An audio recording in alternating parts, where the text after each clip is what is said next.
Hey there, this is Keith with How to Build Your Own Home. I've got a nightmare for you.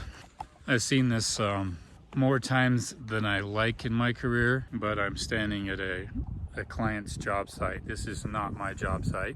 There's a builder on this mountain somewhere that really raked dozens of people over the coals. And this future client of mine got taken for $75,000. And all he has is footings. So it's a big chunk of the money for a job. $75,000 for footings. Those footings should not cost more than a few $1,000s. That's it. Excavation, maybe a couple thousand, just to get where they are now. And his concrete's not done. He still needs the stem wall put into the job, and he's going to be short on his budget. So I have to mentor him through the process of being an owner builder because I couldn't afford to take a huge hit to take this job on. So he's going to go through a mentoring program and try to recapture this. And this is not the only time. I have got some really sweet clients that are that way as the crow flies, about a mile, and they went through the same thing. And why does this happen? Why do people get taken advantage of by one person? So many people by the same person. And I'll really tell you the truth on this. It's called a bait and switch. Somebody gives plans to a builder and they ask the builder, can you build this and for such and such square feet or whatever? And then the builder will say back, yeah, I can build that for XYZ square feet, and not really care about going through the process and making sure that every bid is in, that everything matches up. They just say things off the top of their head. And we get taken in all the time by that bait and switch. And so the builder, because they've got you now in a contract, if there's any increases in cost, that builder can say, well, this was an unforeseeable. Well, that's crap. It is foreseeable. There's just a lot of lazy builders out there. I mean, a lot. If I say of all the, let's say there's 10% of all the 100 builders out there, I'd say 30% are absolutely lazy. Could be a bit more. But I knew a lot of good ones in my particular area, my particular market, but this is a really bad one. And it's a co-creation realization that owner builders or even clients go through. They create part of the problem because they force that builder to tell them what they want to hear. And so a bad builder will listen to that and they'll tell you what you want to hear. And that gets you into a really bad situation. So how do you stop co-creating these nightmares? You get better informed and you really hunt down a good builder. And a good builder is going to not tell you what you want to hear. A good builder is not going to tell you, yeah, I can build that for $165 a square foot, or I can build that for $150 a square foot.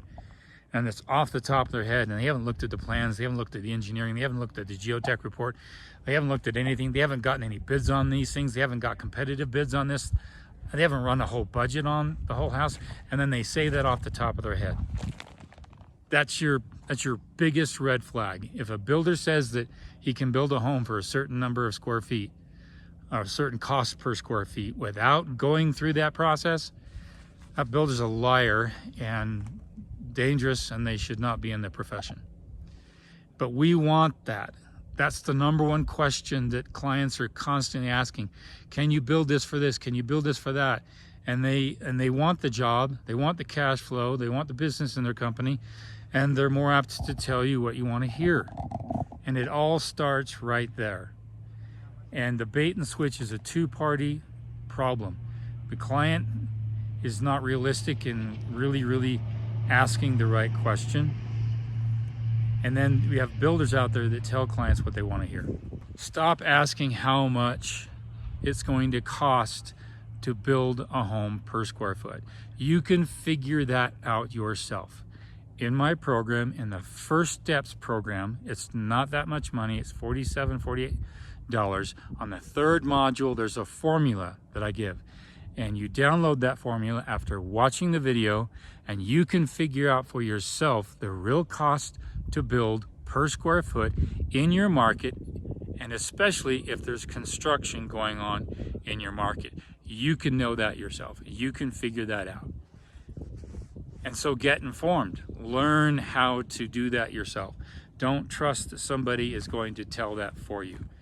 Now, obviously, cost per square foot is a huge variable. It could be $130 a square foot. It could be $600 a square foot. I've built homes north of $1,200 a square foot. That's the nature of the cost per square foot. So when you're asking a builder something, you're asking the builder grade bottom level, basement level cost, and you may have something else in your mind. And so if you have something else in your mind, you need to know that, and you need to not push that on the builder, to pressure that builder to say something you want to hear.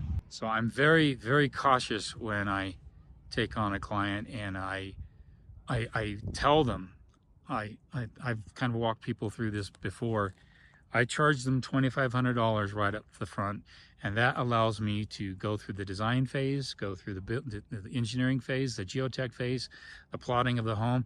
And once I have all that, then I can go after the bids, find the actual cost, and I tell them, once I give you this bid, if you're not ready to move forward, that bid is toast within 30 days.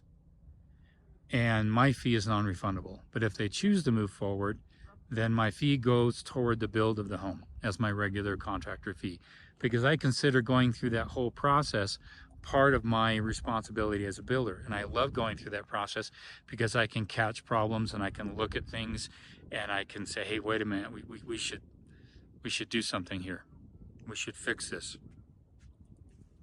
So if you have a builder like that really will take you through the process like that, and it's a patient process, but once that budget's ready to go and you're okay with it, like I've said before, it is souffle. If it's not utilized right away and you don't move forward on it, that budget is toast within 30 days, 45 days. The further out you get, the worse it gets. That budget's not any good anymore. So this is my really rant for the day. I haven't had a rant in a long time, but I'm really upset that builders out there do this, and it's uncalled for. And I wish there was a way to catch it. I wish that car salesmen could be straightforward. I wish that some GCs could be straightforward. I wish that some attorneys could be a lot more transparent. But that's just not the case. There's just some bad apples out there, and you have to be aware. And the more you are informed about the process, about the task to get that real cost for the home, the more informed you are about that, the better off you are.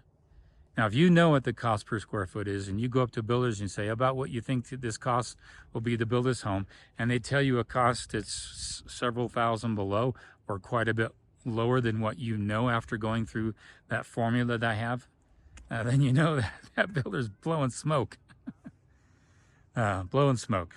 So anyway, this is the second time in a year and a half that I've run across this, and this builder who did this actually took quite a few people for a lot of money, and it's sad. Well, we'll do what we can. We'll see what we can to help him out. If I can come back up here in a couple months and show you how this builder took this on himself, it's not gonna be easy, but he's willing, he's eager. I think he's apt to really make this happen. It's not a big cabin. It's a small little cute little cabin that they wanted to get away for their family, and hopefully we'll pull this one out and make something of it. So that's my rant for the day. This is Keith with How to Build Your Own Home. Watch out. Check out my channel, The Genuine Optimist. I'm talking about how fierce it is out there, and we need to huddle, meaning you have to network, you have to huddle, you have to build relationships, build deeper understandings with other people, so you know those people you should be doing business with, and you know those people you should be doing business with. That's what's happening in our country right now. You're going to see a lot more of this scarcity, of getting taken advantage of, and it's going to increase as economies start to collapse.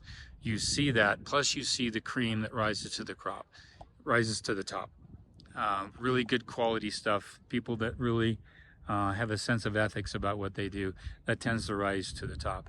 But all this happened during a great time. There was plenty, and it was hard to get builders, it's hard to get subcontractors, and as a result, people just get suckered in by whatever, And now it's the downturn, and now the best start to surface. Oh man, I wish I would have hired that person. It was a little more, but I should have hired that person.